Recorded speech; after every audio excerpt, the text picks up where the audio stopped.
Hello everyone. आज के session में हम लोग डिस्कस करेंगे basic concept of object oriented programming. Object oriented programming को हम लोग शॉर्ट में उप्स बोलते हैं। तो उप्स क्या है? यह एक प्रोग्रामिंग लैंग्वेज है या कोई पैराडिग्म है, कोई मेथड है या कोई कॉन्सेप्ट है, इसके बारे में हम लोग अब बात करेंगे। उसके बाद इसके बेसिक कॉन्सेप्ट कौन कौन से हैं उसको डिस्कस करेंगे। 1967 में अमेरिकन कंप्यूटर साइंटिस्ट थे जिनका नाम था एलन के। इनके द्वारा उप्स कॉन्सेप्ट को कॉइन किया गया था। तो ये क्या है इसको हम लोग डिटेल्स में डिस्कस करते हैं। सबसे पहले बात करते हैं उप्स हैं क्या। तो उप्स एक तरह का कॉन्सेप्ट है जिसको आप मेथड कह सकते हैं, मेथोडोलॉजी या पैराडिग्म कह सकते हैं। तो उप्स एक कॉन्सेप्ट है टू डिजाइन ए प्रोग्राम, जिसके द्वारा हम लोग किसी भी प्रोग्रामिंग लैंग्वेज को या प्रोग्राम को डिजाइन कर सकते हैं यूजिंग क्लासेस एंड ऑब्जेक्ट। इसके कॉन्सेप्ट में क्लास एंड ऑब्जेक्ट मुख्य रूप से होते हैं। यानी कि जब भी कोई भी प्रोग्रामिंग लैंग्वेज की बात करेंगे जो ऑब्जेक्ट ओरिएंटेड प्रोग्रामिंग पे बेस्ड होगा, इसका मतलब है वह प्रोग्रामिंग लैंग्वेज को डिजाइन किया गया है ऑब्जेक्ट एंड ए क्लास के बेसिस पे। जो हम लोग प्रोसीड्यूरल ओरिएंटेड प्रोग्रामिंग पढ़ते हैं उसमें कॉन्सेप्ट है प्रोसीड्यूर या फंक्शन का, लेकिन यहाँ पे कॉन्सेप्ट आता है ऑब्जेक्ट एंड ए क्लास का। ऑब्जेक्ट एंड क्लास क्या होता है उसको हम लोग इसी सेशन में डिटेल्स में डिस्कस करेंगे। नेक्स्ट पॉइंट है एलन के coined the term object oriented programming.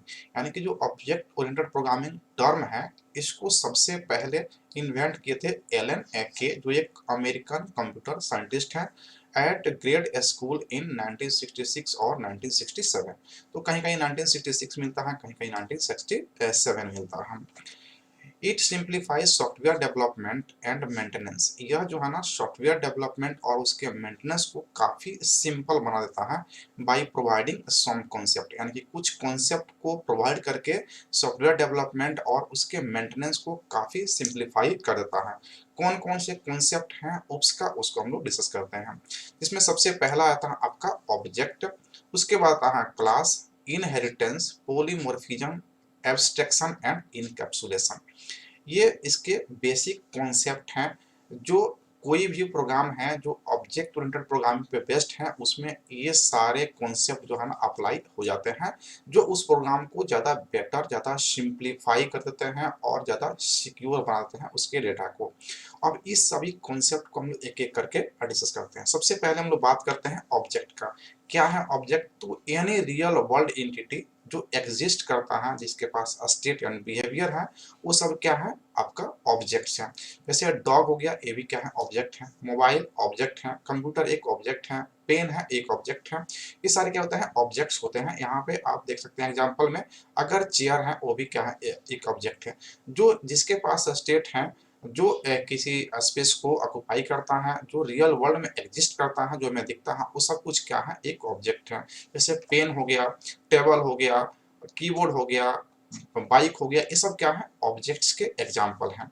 Object को हम लोग बोलते हैं इंस्टेंस ऑफ क्लास। नेक्स्ट है, अभी हम लोग बात करेंगे क्लास क्या होता है। तो क्लास का एक इंस्टेंस होता है ऑब्जेक्ट। क्या होता है क्लास, उसको हम लोग यहाँ पे डिस्कस करते हैं। Collection of similar types of an object is called class. यानी कि सिमिलर टाइप्स के अगर ऑब्जेक्ट्स का कलेक्शन कर देंगे तो बन जाएगा क्लास। एग्जांपल में आप देख सकते हैं यहाँ पे फ्रूट्स है, तो ये सब सिमिलर टाइप के हैं, यानी कि इनका जो क्लास होगा उनका क्लास का नाम हो जाएगा फ्रूट्स। और इस फ्रूट्स में आप एप्पल, ऑरेंज, बनाना, स्ट्रॉबेरी, इन सभी को आप कलेक्ट कर सकते हैं जो सिमिलर टाइप्स के ऑब्जेक्ट हैं। तो सिमिलर टाइप्स के ऑब्जेक्ट का अगर आप कलेक्शन करते हैं तो उस कलेक्शन को हम लोग एक क्लास नाम दे सकते हैं और उस क्लास का नाम यहाँ पे हो जाएगा फ्रूट्स। इस केस में फ्रूट्स नाम हो जाएगा। Class is user defined data type. यानी कि क्लास क्या होता है यूजर के द्वारा डिफाइन किया जाता है जो कि ऑब्जेक्ट एग्जिस्ट कर रहा है। ये सब जो ऑब्जेक्ट एग्जिस्ट कर रहा है, जैसे एप्पल हो गया, तो एप्पल क्या है एक ऑब्जेक्ट है। एप्रिकॉट है, ये क्या है एक ऑब्जेक्ट है। स्ट्रॉबेरी क्या है एक ऑब्जेक्ट है। लीची क्या है एक ऑब्जेक्ट है। इन सभी ऑब्जेक्ट्स को अगर आप कलेक्ट कर देते हैं तो एक क्लास बनता है और उस क्लास को आप खुद नाम दे सकते हैं। तो यहाँ पे हम नाम क्या दिए फ्रूट्स। तो ये यूजर डिफाइंड डेटा होता है, मतलब ये यूजर के द्वारा क्लास डिफाइन किया जाता है, जबकि ऑब्जेक्ट यूजर के द्वारा डिफाइन नहीं किया जाता है, वो ऑलरेडी रियल वर्ल्ड में एग्जिस्ट करता है। It is the basic building blocks of object oriented programming. ये क्या होते हैं? बेसिक बिल्डिंग ब्लॉक्स होते हैं ऑब्जेक्ट ओरिएंटेड प्रोग्रामिंग कॉन्सेप्ट का। मतलब यह है कि इनके बिना ऑब्जेक्ट ओरिएंटेड प्रोग्रामिंग की कल्पना नहीं किया जाती है। बेसिक बिल्डिंग ब्लॉक्स हैं ये क्लास और ऑब्जेक्ट्स। नेक्स्ट हम लोग इसके एग्जांपल को समझते हैं। जैसे एग्जांपल में हम लोग यहाँ पे लेते हैं क्लास। क्लास में क्या हो गया? ह्यूमन। ह्यूमन नाम हो गया क्लास का, और इसमें जो ऑब्जेक्ट्स होंगे क्या हो सकते हैं? मैन और वुमेन आ सकते हैं। तो मैन और वुमेन क्या हो गया? यहाँ ऑब्जेक्ट हो गया। सिंगल सिंगल रखते हैं तो ये हो गया ऑब्जेक्ट। और इसका हम एक क्लास बना सकते हैं जिसका नाम क्या हम लोग दिए? तो ह्यूमन। ठीक उसी प्रकार से हमने यहाँ पे देखे फ्रूट्स। फ्रूट्स में एप्पल, बनाना, मैंगो, गावा ये सब हो सकता है। तो जो एप्पल, बनाना, मैंगो, गावा ये क्या है? ये क्या है? आपका ऑब्जेक्ट्स हैं, जबकि फ्रूट्स क्या हो गया? आपका क्लास हो गया, क्लास का नेम हो गया। ठीक उसी प्रकार से यहाँ पे आप मोबाइल फोन देख सकते हैं। मोबाइल फोन्स क्या है? क्लास का नेम हो गया, जबकि इसमें आईफोन है, सैमसंग, मोटरोला, नोकिया ये सब क्या हो गए? ऑब्जेक्ट्स हो गए। ठीक उसी प्रकार से यहाँ पे अगर फूड की बात करते हैं तो फूड में पिज्जा है, बर्गर है, समोसा है, ये सब क्या हो गए? आपके ऑब्जेक्ट्स हो गए जो एग्जिस्ट करते हैं, और इनका एक आप क्लास बना सकते हैं जो यूजर डिफाइन होगा। इसको हम लोग नाम दे सकते हैं फूड। ठीक उसी प्रकार से यहाँ पे कार क्या हो गया? एक क्लास हो गया, और कार में डिफरेंट डिफरेंट कंपनी कार होते हैं, जैसे ऑडी होते हैं, निसान हो गया, वोल्वो हो गया, टेटा हो गया। ये सब क्या हो गए? आपके ऑब्जेक्ट्स हो गए। एक और एग्जाम्पल यहाँ पे दे सकते हैं। एनिमल क्या हो गया? क्लास हो गया। क्लास का नाम क्या हो गया? एनिमल। अब इसमें डिफरेंट डिफरेंट टाइप्स के एनिमल हो सकते हैं, जैसे डॉग हो गया, कैट हो गया, काउ हो गया, सब क्या हो गए? इसके ऑब्जेक्ट्स हो गए। तो हम समझते हैं कि ऑब्जेक्ट और क्लास का कॉन्सेप्ट आपको क्लियर हो गया होगा। नेक्स्ट हम लोग बात करते हैं इनहेरिटेंस। तो इनहेरिटेंस एक प्रकार का प्रॉपर्टी है। When one object acquire all the properties and behaviour of a parent object. कोई भी ऑब्जेक्ट या फिर कोई क्लास किसी अदर यानी कि पेरेंट ऑब्जेक्ट या पेरेंट क्लास के सारे प्रॉपर्टीज एंड बिहेवियर को अगर अपने में वो एक्वायर कर लेता है, अपने में ले लेता है, तो इस तरह के प्रॉपर्टीज को हम लोग कहेंगे इनहेरिटेंस। एग्जांपल के थ्रू आप देख सकते हैं, यहाँ पे पेरेंट्स हैं, माता और पिता हैं। इन दोनों के जो प्रॉपर्टीज होंगे वो उनके चाइल्ड में आ जाएंगे। तो ये जो प्रॉपर्टी यहाँ से ड्राइव हो रहा है वो पेरेंट से ड्राइव हो रहा है। तो पेरेंट ऑब्जेक्ट से जो चाइल्ड ऑब्जेक्ट है उसमें अगर उनका सारे प्रॉपर्टीज आ जाते हैं, तो this property is known as inheritance. इसको हम लोग कहेंगे इनहेरिटेंस प्रॉपर्टी। ठीक इसी प्रकार से हम लोग जब क्लास को ड्राइव करते हैं, तो जो पेरेंट क्लास होता है जिससे हम लोग क्लास को ड्राइव करते हैं, तो ऑब्जेक्ट क्लास में जो है ना पेरेंट का सभी प्रॉपर्टीज आ जाता है, और इस कॉन्सेप्ट को हम लोग अप्लाई करते हैं उप्स में, ऑब्जेक्ट ओरिएंटेड प्रोग्रामिंग में। नेक्स्ट हम लोग बात करते हैं पॉलीमॉर्फिज्म। पॉलीमॉर्फिज्म का मतलब होता है एग्जिस्टिंग इन मल्टीपल फॉर्म्स, यानी कि मल्टीपल फॉर्म्स में एग्जिस्ट कर रहा है। The process of representing one form in multiple forms is known as polymorphism. मतलब किसी एक ऑब्जेक्ट को मल्टीपल फॉर्म्स में अगर आप रिप्रेजेंट कर पा रहे हैं तो उसे उस प्रॉपर्टीज को हम लोग कहेंगे पॉलीमॉर्फिज्म। जैसे कि आप देख पा रहे हैं, हमें शेप ड्रॉ करना है, तो शेप में हम एक रेक्टेंगल ड्रॉ कर सकते हैं, ट्रायंगल ड्रॉ कर सकते हैं, सर्कल ड्रॉ कर सकते हैं, किसी प्रकार का शेप हम लोग ड्रॉ कर सकते हैं जो एक मल्टीपल फॉर्म में एग्जिस्ट कर रहा है शेप। इसको हम लोग कहेंगे, इस प्रॉपर्टी को हम लोग कहेंगे पॉलीमॉर्फिज्म। नेक्स्ट है हमारा एब्स्ट्रैक्शन। एब्स्ट्रैक्शन भी एक उप्स का बेसिक प्रॉपर्टी है और बहुत ही इंपॉर्टेंट प्रॉपर्टी है। यहाँ पे कहता है hiding internal details and showing functionality is known as abstraction. यानी कि बहुत सारे डिटेल्स होते हैं किसी भी ऑब्जेक्ट्स के, उसमें से जो है ना आप उन सभी प्रॉपर्टीज को दिखाते हैं जिसकी आवश्यकता है, और जिसका आवश्यकता नहीं है उसको आप हाइड कर देते हैं। तो इस तरह के जो प्रॉपर्टीज होते हैं उसको बोलते हैं एब्स्ट्रैक्शन, जो डेटा पे सिक्योरिटी प्रोवाइड करता है, प्रोटेक्शन प्रोवाइड करता है।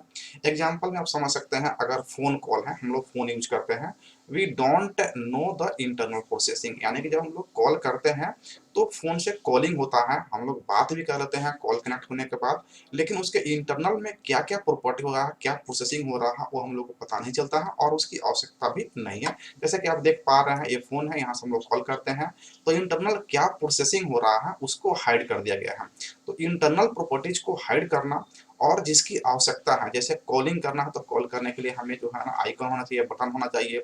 अगर कट करना है तो कट करने के लिए हमें जो आइकन्स दिखता है, तो जो हमें जरूरत है वो दिखाया जा रहा है, लेकिन जिसकी आवश्यकता नहीं है उसको हाइड कर दिया जाता है। तो इस तरह के प्रॉपर्टीज को हम लोग एब्स्ट्रैक्शन कहेंगे। यहाँ पे एटीएम की बात करें तो एटीएम में हम लोग जाते हैं और हम लोग अपना एटीएम कार्ड इंसर्ट करते हैं, पासवर्ड डालते हैं और हमारा पेमेंट हो जाता है। तो इंटरनली क्या प्रोसेसिंग हो रहा है उसको हाइड कर दिया गया है। हमें उतना ही चीज़ सामने में दिखाया जा रहा है, स्क्रीन जिस पे हम पिन को डाल सकते हैं या जो भी इंफॉर्मेशन मांगा जा रहा है उसको डाल सकते हैं, और बटन दिया गया है जहाँ से हम लोग इंसर्ट कर सकते हैं, प्रेस कर सकते हैं बटन को। तो जो आवश्यक है उसको दिखाया जा रहा है और जो आवश्यक नहीं है उसको हाइड कर दिया जाता है। तो इस तरह के प्रॉपर्टीज को हम लोग कहेंगे एब्स्ट्रैक्शन। नेक्स्ट हम लोग देखते हैं इनकैप्सुलेशन, और इसका लास्ट प्रॉपर्टीज है इनकैप्सुलेशन।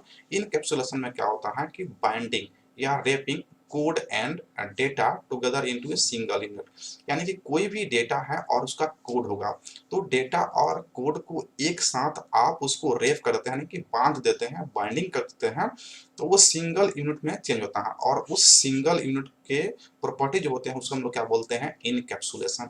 जैसे यहाँ पे कह रहे हैं एग्जांपल के थ्रू कैप्सूल, तो कैप्सूल से निकल के है encapsulation, it is wrapped with different medicine. जैसे कि यहाँ पे आप देख पा रहे हैं पिक्चर से, तो ये आपका एक कैप्सूल हो गया।